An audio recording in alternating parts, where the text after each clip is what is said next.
SUV-sized drones in New Jersey. Dozens of reports seen near military bases, armories, civilian areas, over people's houses, properties owned by President-elect Trump. The FBI says they've been investigating it for a month. A month? But many, like my next guests, say the response has been tepid.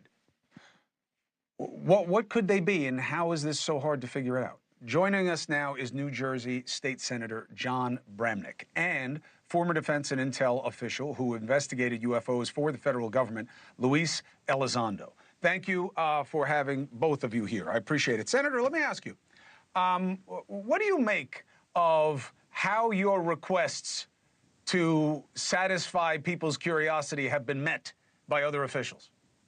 Not very well.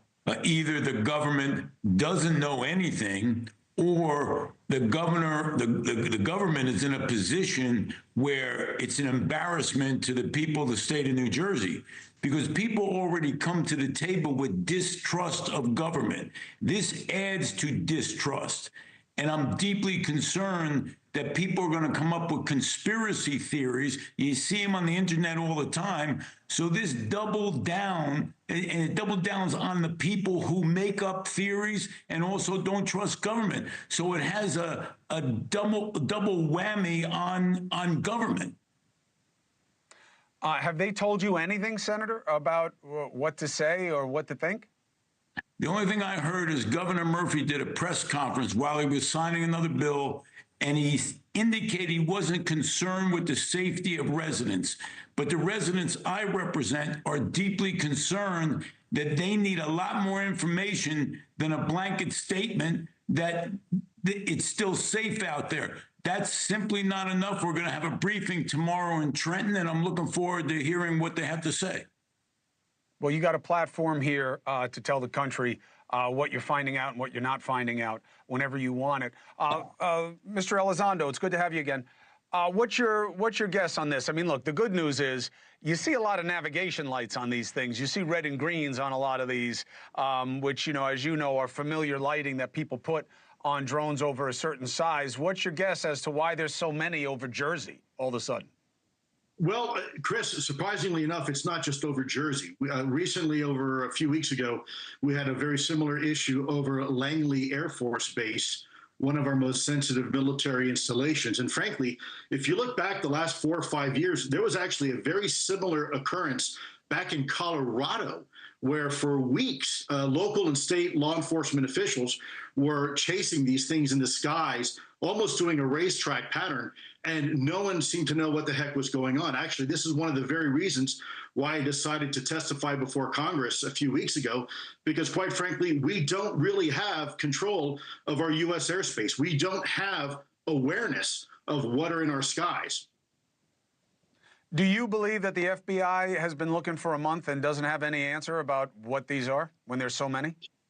Well, I've worked with the FBI in the past, and they tend to be very, very competent when they're doing investigations. I do believe they have some answers.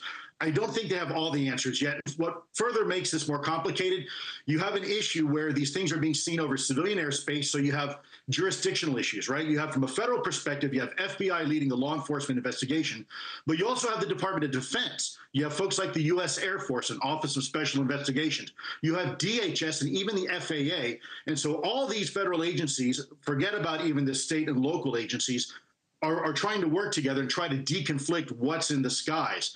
And unfortunately, they just don't seem to have a common operating picture right now of exactly what we're dealing with.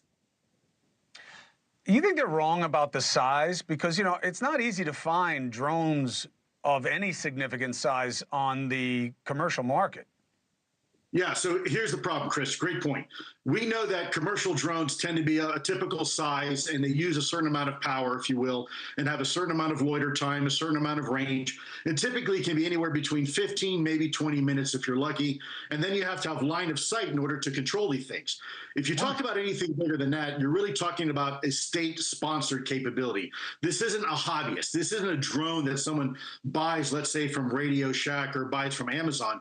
This is something far more complex that can be flown beyond line line of sight, i.e. over the horizon, and has a loiter capability in some cases of several hours. And if you're talking about an SUV size or larger potentially drone, this is a problem. Look, the U.S. Navy has been reporting these types of drones, in some cases the size of cars and even bigger, for years now. And this is exactly emphasizing the point why we need to take this topic seriously. Hey, thanks for watching. Go to joinnn.com to find News Nation on your screen. And don't forget, click the red subscribe button below to get more of News Nation's fact-driven, unbiased coverage.